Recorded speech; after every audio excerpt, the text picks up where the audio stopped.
Okay, so I did 100 3-to-1 transmutations on ancestral rare swords. They all had no greater affixes. What happened was I got a greater affix every 5 or 6 3-to-1 transmutations. I had one double GA and then one triple GA, which all came around to about a 21% greater affix rate when I'm doing a 3-to-1 transmutation. Best part about this recipe is that it doesn't require any mats. So what I would do with this is that if you have a handful of non-greater affix ancestrals from a run, and they obviously all have to be the same type. If you have swords and you're looking for swords, use swords. Before you go back out, throw them in the cube.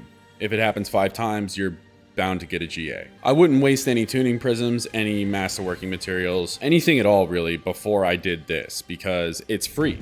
And if you have enough gear and you've put in the time to farm it out, it basically guarantees you a greater affix. What you don't want to do is use a greater affix ancestral in the 3-to-1 transmutation. You won't retain it. You might, but more often than not, you will not retain the greater affix. It's not guaranteed that your greater affix will show back up if you do a 3-to-1 transmutation in the cube. I did this with all rare swords. I didn't want to mess with different rarities because I didn't know if using it on ancestral magics would work. You can't do a 3-to-1 transmutation on ancestral commons is what I figured out. If you decide that you want to mix and match the rarities, I can't definitively say that it's going to be the same RNG, but in my opinion, it probably will be. If you're like me, I've used the materials, obdicite, tuning prisms. I've even transfigured some non-greater affix ancestrals to get me by until I find a greater affix ancestral. And they are pretty rare these days. But I would absolutely do a 3-to-1